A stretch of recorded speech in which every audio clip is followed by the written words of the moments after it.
How to fail at almost everything and still win big. বিটি আপনাকে শেখাবে কিভাবে আপনি জীবনের সকল ব্যর্থতা সত্ত্বেও এক বড় সাফল্য অর্জন করতে পারে। আপনি হয়তো ভাবছেন, এটা কেমন সম্ভাবনা? স্কট অ্যাডামস, যিনি ডিলবার্ট কমিক স্ট্রিপের স্রষ্টা, তার জীবনের অভিজ্ঞতা এবং ব্যর্থতা থেকে শিক্ষা নিয়ে এই বইটি লিখেছে। তিনি দাবি করেছেন যে ব্যর্থতা আসলে সাফল্যের একটি অপরিহার্য অংশ, যা আপনার সফলতার জন্য প্রয়োজনীয় পথ নির্দেশনা দেয়। এই বইয়ে এমন কিছু চমকপ্রদ এবং অদ্ভুত পরামর্শ দেওয়া হয়েছে, যা শুনতে সবার কাছে অসম্ভব মনে হতে পারে, কিন্তু এগুলি একেবারে বাস্তব এবং কার্যকর। স্কট অ্যাডামস প্রমাণ করেছেন, জীবনে সফল হওয়ার জন্য শুধুমাত্র একাধিক ব্যর্থতার মধ্য দিয়ে অগ্রসর হতে হয় এবং কখনোই হতাশ না হয়ে চালিয়ে যেতে হয়। তাই, যদি আপনি ভাবেন যে আপনার জীবনের কোনো কিছু ঠিকভাবে চলছে না, তাহলে স্কট অ্যাডামস আপনাকে দেখাবেন কিভাবে আপনি তা থেকে শিখে এগিয়ে যেতে পারে।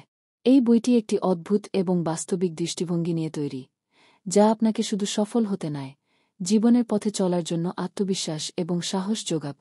আপনি যদি ভাবেন যে ব্যর্থতা কখনো আপনার সাফল্যের পথে আসবে না, তবে এই বইটি আপনাকে চিন্তা পরিবর্তন করতে বাধ্য করবে। How to fail at almost everything and still win big বইটির প্রতিটি অধ্যায়ে তিনি তার ব্যর্থতার মধ্য দিয়ে শেখা গুরুত্বপূর্ণ পাঠগুলো আলোচনা করেছেন এবং এগুলির মাধ্যমে কিভাবে সাফল্যের দিকে ধাপে ধাপে এগিয়ে যেতে হয় তা ব্যাখ্যা করেছে। 1. The time I was crazy. Scott Adams তার জীবনের এক পর্যায়ের কথা উল্লেখ করেছেন, যখন তিনি মানসিক চাপ এবং হতাশার মধ্যে ছিলেন। তিনি জানান, এক সময় তিনি নিজের ভবিষ্যৎ নিয়ে পুরোপুরি বিভ্রান্ত ছিলেন। তবে এই পরিস্থিতি থেকে বেরিয়ে আসার জন্য তিনি কিছু বড় সিদ্ধান্ত নেন, যেমন জীবনযাত্রায় পরিবর্তন আনা এবং মানসিক স্বাস্থ্য সম্পর্কে সচেতন হওয়া। এটি তার জীবনকে নতুনভাবে শুরু করার পথে এক ধাপ ছিল। 2. The day of the talk. এই অধ্যায়ে অ্যাডামস তার প্রথম বড় বক্তৃতার অভিজ্ঞতা শেয়ার করেছে। এটি ছিল তার ক্যারিয়ারের জন্য এক বড় মাইলফলক, যেখানে তিনি বুঝতে পারলেন যে শুধু একজন বক্তা হিসেবে সফলতা আসবে না, তাকে তার শক্তি, আত্মবিশ্বাস এবং উপস্থিতি নিয়েও মনোযোগী হতে হবে। তিনি জানিয়েছেন যে নিজের অন্তর্নিহিত শক্তি এবং আত্মবিশ্বাসকে কাজে লাগিয়ে সাফল্য অর্জন সম্ভব। 3. Passion is bullshit.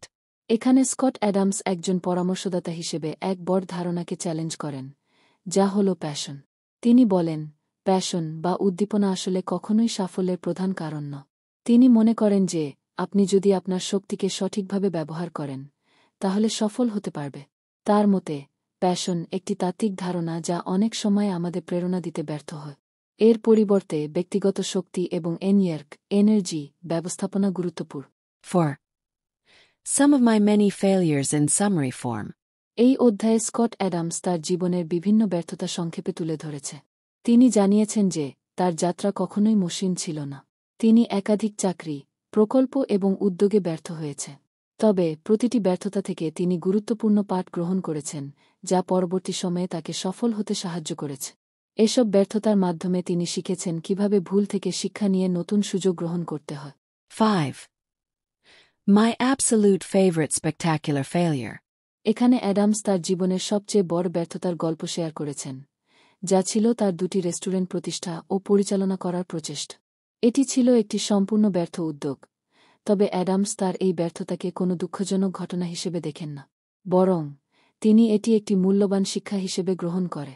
তিনি বলেন, এই ব্যর্থতা তাকে আত্মবিশ্বাস এবং ব্যবসায়িক সিদ্ধান্ত নেওয়ার ক্ষমতা বাড়াতে সহায়ক ছিল। 6. Goals versus systems. অ্যাডামস এই অধ্যায়ে একটি গুরুত্বপূর্ণ দৃষ্টিভঙ্গি শেয়ার করেছেন। লক্ষ্য কখনোই দীর্ঘমেয়াদী সফলতার জন্য উপযুক্ত নয়, বরং সিস্টেমস কাজে আসে। তিনি বলেন, লক্ষ্য স্থির করলে আপনি সবসময় একটা নির্দিষ্ট গন্তব্যের দিকে এগিয়ে যান, কিন্তু সিস্টেমে আপনি ক্রমাগত প্রক্রিয়া এবং উন্নতির দিকে নজর দেন। সিস্টেমের মাধ্যমে আপনি প্রতিদিন কিছু করতে থাকেন, যা আপনার সাফল্যের পথে আরও বেশি সুযোগ তৈরি করে। উদাহরণস্বরূপ, তিনি নিজের জীবনে লেখালেখির অভ্যাসকে একটি সিস্টেম হিসেবে গড়ে তোলেন, যা তাকে তার ক্যারিয়ারে সহায়ক হয়। 7. My system. এখানে অ্যাডামস তার নিজের সিস্টেম বা পদ্ধতি সম্পর্কে বিস্তারিত আলোচনা করে। তার সিস্টেমটি জীবনের বিভিন্ন ক্ষেত্রে নিয়মিত উন্নতি আনার জন্য নির্ধারিত পদক্ষেপগুলির একটি সমন্বয়। এর মধ্যে রয়েছে শারীরিক স্বাস্থ্য, মানসিক স্বাস্থ্য এবং দক্ষতা অর্জন। এগুলো সবকিছু অ্যাডামসের জন্য একটি দীর্ঘমেয়াদী সিস্টেমের অংশ। তিনি ব্যাখ্যা করেন যে সিস্টেম হওয়া মানে হল নির্দিষ্ট লক্ষ্য অর্জনের জন্য নিয়মিত এবং ধারাবাহিক প্রচেষ্টা করা। 8. My corporate career fizzled. Adams তার কর্পোরেট ক্যারিয়ারের ব্যর্থতার গল্প শেয়ার করেছেন, যেখানে তিনি একাধিক কাজের মধ্যে অসফল হয়েছে। এখানে তিনি জানিয়েছেন কিভাবে ব্যর্থতার ফলে তিনি জীবনের অন্য দিকগুলোর দিকে মনোযোগী হতে পারেন এবং কখনোই নিজের হারানো সুযোগগুলোতে মগ্ন না হয়ে নতুন কিছু শুরু করতে পারে। এটি তাকে তার উদ্যম ও সৃজনশীলতা কাজে লাগাতে সহায়ক হয়। 9. Deciding versus wanting. এ অধ্যায়ে অ্যাডামস সিদ্ধান্ত নেওয়া এবং চাওয়া ওয়ান্টিং এর মধ্যে পার্থক্য স্পষ্ট করেছে। তিনি বলেন, আপনি যদি কেবল কিছু চান তবে তা কখনোই আপনার জীবনে ঘটবে না। কিন্তু যদি আপনি সিদ্ধান্ত নেন এবং পরিকল্পনা অনুসারে কাজ শুরু করেন, তাহলে সেই সিদ্ধান্ত আপনাকে বাস্তবে পরিণত করার সম্ভাবনা তৈরি হয়। একটি উদাহরণ দিয়ে তিনি জানিয়েছেন, ডিসাইডিং আসলে একটি কর্মদক্ষতা এবং মনোভাব যা প্রয়োজনীয় পদক্ষেপগুলি নেওয়ার জন্য আপনাকে সাহায্য করে। 10. The selfishness illusion. এখানে অ্যাডামস বলেন যে সাধারণত আমরা যে আত্মকেন্দ্রিকতার ধারণাটি দেখি তা এক ধরনের মিথ্যা ধারণা। তিনি দেখান যে নিজের স্বার্থে কিছু করলে আপনি আসলে অন্যদের সাহায্য করার সুযোগও সৃষ্টি করে। তিনি ব্যাখ্যা করেন, স্বার্থপরতা এমন একটি অবস্থা নয় যেখানে আপনি অন্যদের উপকার না করেন, বরং আপনি যদি নিজের জন্য কিছু ভালো করতে চান তবে তা অন্যদের উপকারেও পরিণত হয়। 11. The energy metric. এই অধ্যায়ে স্কট অ্যাডামস তার এনার্জি মেট্রিক বা শক্তির স্তরের গুরুত্ব নিয়ে আলোচনা করে। তিনি জানান, সাফল্য অর্জনে প্যাশন বা উদ্দেশ্য একান্তভাবে গুরুত্বপূর্ণ নয়, বরং আপনার শরীর ও মন যদি যথেষ্ট শক্তিশালী থাকে তবে আপনি কোনো কাজ চালিয়ে যেতে পারবে। অ্যাডামস তার জীবনে একাধিকবার দেখেছেন যে যদি আপনি প্রতিদিন শক্তিশালী ও সতেজ অনুভব করেন, তবে আপনি পরবর্তী কাজের জন্য সঠিকভাবে প্রস্তুত থাকতে পারে। এর মাধ্যমে তিনি দেখান যে সঠিক শক্তি সংগ্রহ এবং ব্যবস্থাপনা একটি সফল জীবনের একটি মূল উপাদান। 12. Managing your attitude. এই অধ্যায়ে অ্যাডামস জানান যে আপনার মনোভাব অ্যাটিটিউড সবচেয়ে গুরুত্বপূর্ণ উপাদান।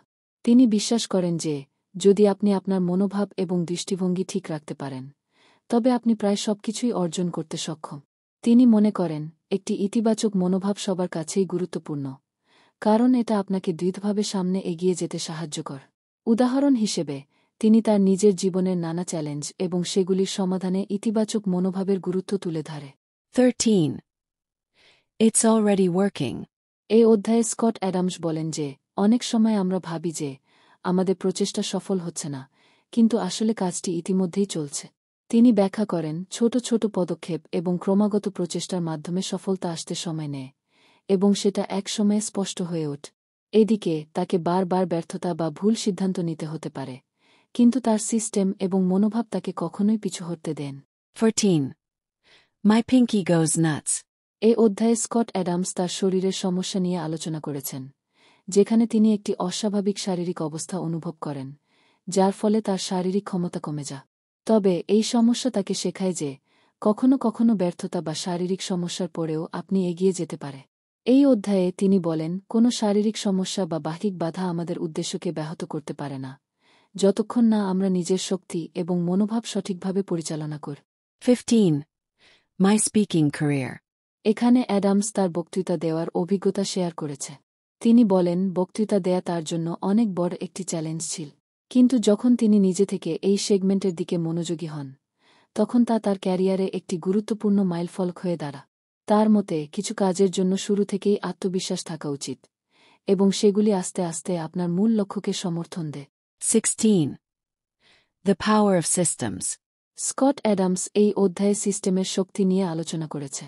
তিনি জানান, সিস্টেমে কাজ করার ফলে আপনি কোনো একটি নির্দিষ্ট লক্ষ্য বা উদ্দেশ্যকে না ভেবে ক্রমাগতভাবে উন্নতি করতে পারবে। এভাবে সিস্টেমের মাধ্যমে আপনি প্রতিদিন কিছু না কিছু অর্জন করতে থাকবেন, যা একসময় বড় সাফল্যে পরিণত হবে। উদাহরণস্বরূপ লেখালেখি, ফিটনেস বা কোনো নতুন দক্ষতা অর্জন, সব ক্ষেত্রেই সিস্টেমই শেষ পর্যন্ত সফলতা এনে দেয়। অ্যাডামস বলেন, সিস্টেম নিয়ে কাজ করলে সাফল্য আসে না, বরং সিস্টেম তৈরির প্রক্রিয়ায় Shuffle. 17. Failure is your friend.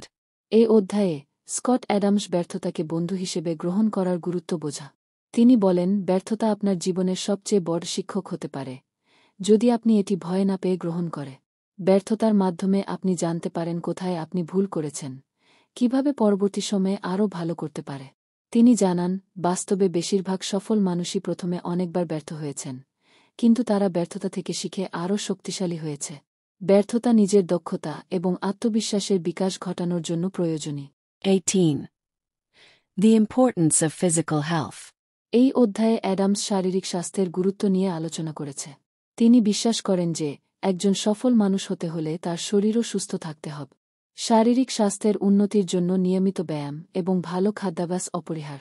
তিনি তার ব্যক্তিগত অভিজ্ঞতার মাধ্যমে জানান, শারীরিকভাবে সুস্থ থাকা মানে কেবল শারীরিক শক্তি বৃদ্ধি পাওয়া নয়, বরং এটি আপনার মানসিক শক্তি এবং অনুভূতির ওপরও ইতিবাচক প্রভাব ফেল। শারীরিক এবং মানসিক স্বাস্থ্য একে অপরের পরিপূরক। 19. Work hard and be kind. Scott Adams এই অধ্যায়ে বলেন যে কঠোর পরিশ্রম এবং সদয় মনোভাব দুইটি একসঙ্গে নিয়ে চলতে হবে। কঠোর পরিশ্রম ছাড়া সফলতা অর্জন সম্ভব নয়, কিন্তু তেমনি সদয় মনোভাব ছাড়া আপনি মানুষের সহায়তা বা সমর্থন পাবেন না। অ্যাডামস ব্যাখ্যা করেন, আপনার কেবল নিজের কাজ করতে হবে না, অন্যদের সহায়তাও করতে হবে। সদয় মনোভাব এবং কৃতজ্ঞতা সফলতা অর্জনের পথে এক অত্যন্ত গুরুত্বপূর্ণ উপাদান হিসেবে কাজ করে। একজন মানুষের নৈতিকতা, ইতিবাচক মনোভাব এবং সাহায্যপ্রবণ মনোভাব তাকে অন্যদের থেকে আলাদা করে এবং তাকে সাফল্যের দিকে এগিয়ে নিয়ে যা। How to fail at almost everything and still win big. বিটি স্কট অ্যাডামসের জীবন ও ক্যারিয়ারের নানা মুহূর্তের অভিজ্ঞতা থেকে তৈরি। বিটির মূল বার্তা হল ব্যর্থতার প্রতি একটি নতুন দৃষ্টিভঙ্গি নেও। তিনি বলেন, ব্যর্থতা বা ভুল সিদ্ধান্তগুলো আসলে আপনার সাফল্যের জন্য একটি গুরুত্বপূর্ণ পদক্ষেপ হতে পারে, যদি সেগুলোর মাধ্যমে আপনি কিছু শিখতে পারে। অ্যাডামস বইটির মাধ্যমে সিস্টেমের শক্তি, শারীরিক এবং মানসিক স্বাস্থ্য এবং নির্দিষ্ট লক্ষ্য স্থির না করে সিস্টেমের মাধ্যমে কাজ করা কিভাবে জীবনে সফলতা এনে দিতে পারে তা ব্যাখ্যা করেছে। বিটির সুর অনেকটাই একেবারে ব্যক্তিগত, যেখানে লেখক নিজে তার ব্যর্থতার কথা তুলে ধরে, তবে সেগুলো কিভাবে তাকে বড় সাফল্যের দিকে নিয়ে গেছে সেটাই মূল বিষয়। এটি এমন এক বই যা জীবনের পথচলার এক নতুন উপায়ের সন্ধান দেয়।